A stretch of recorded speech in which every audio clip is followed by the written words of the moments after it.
듣다 보면 함께 건강해지는 정보. 지리산 신바람 TV. 면역력 키우는 장내 미생물. 저자 명예 한의학 박사 김세현. 부패, 발효, 숙성, 복합 발효배양물은 어떻게 다른가? 발효와 부패 모두 미생물에 의한 유기물의 분해 현상이라는 점에서 공통점이 있지만 그 결과는 하늘과 땅처럼 큰 차이를 보인다. 발효는 인간에 이로움을 주지만 부패는 식중독과 병을 일으킨다. 음식물이 부패하는 과정은 간단하다. 적당한 온도와 습기를 유지한 상태에서 가만 놔두면 유해균이 달려들어 저분자로 분해한다.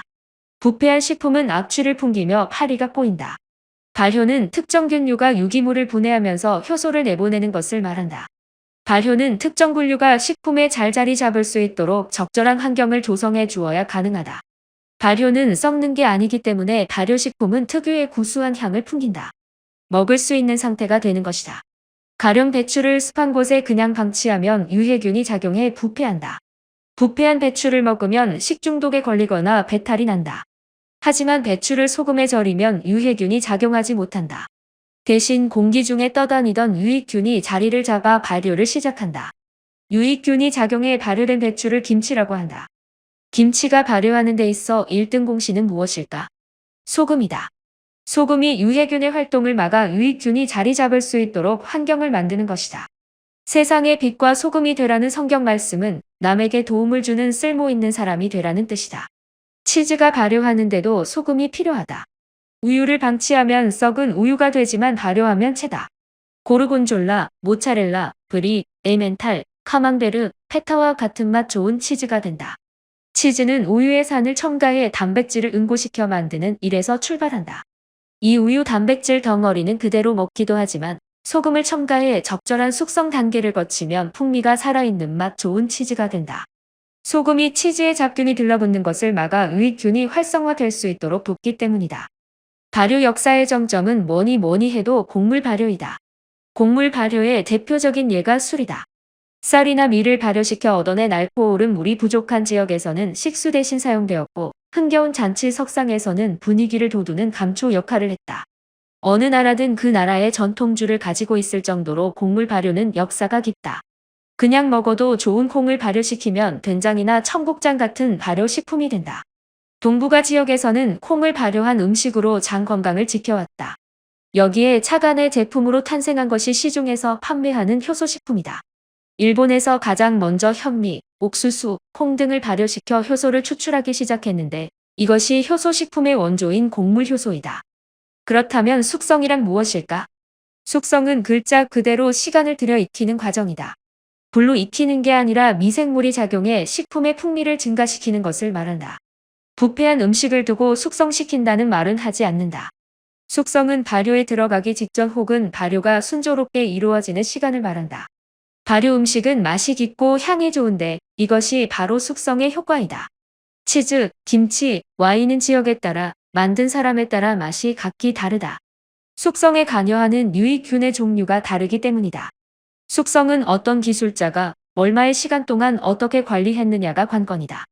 같은 발효식품이라도 숙성 정도와 방법에 따라 함유된 효소의 양이 다를 수밖에 없다. 복합 발효배양물은 발효, 숙성에 있어 일반 곡물 효소와 다른 과정을 거쳐 제조된다.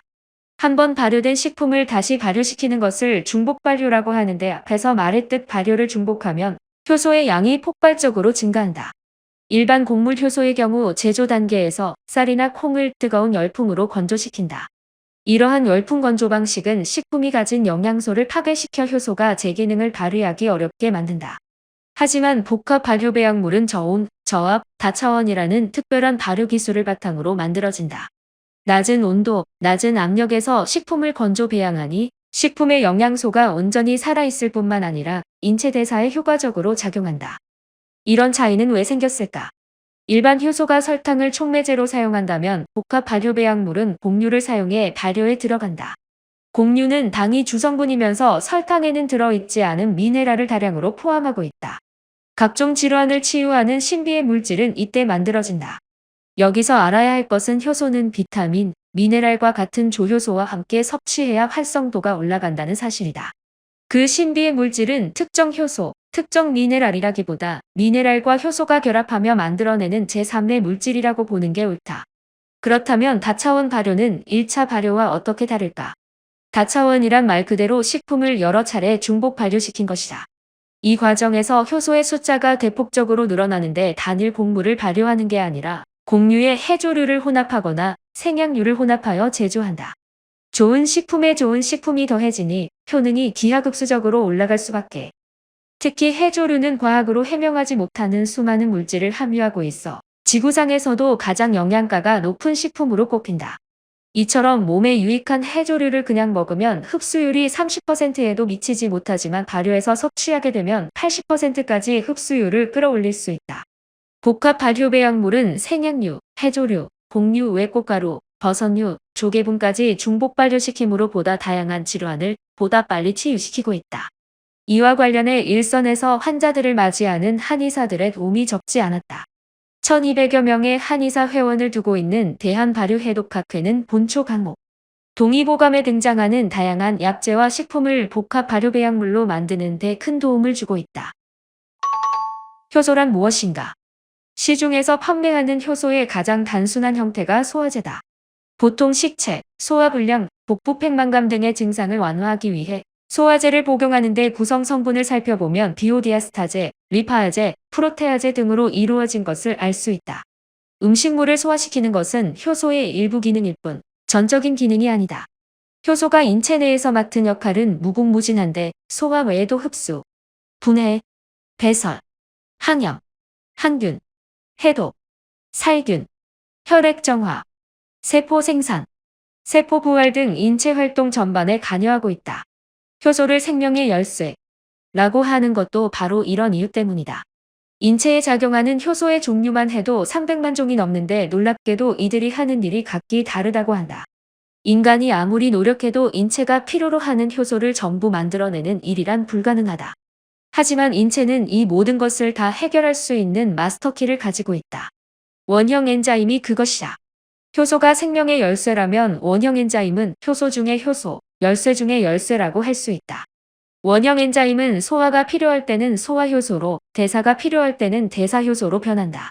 현대인은 바르지 못한 식습관으로 인해 소화효소를 지나치게 소비하고 있다. 그러다 보니 현대인 다수가 대사효소 부족증을 앓는 중이다. 대사효소 부족증의 결과가 대사질환으로 분류되는 비만, 고혈압, 당뇨, 암이다. 공유할수록 함께 건강해지는 채널. 구독과 좋아요는 영상 제작에 많은 힘이 됩니다. 다음에 또 만나요.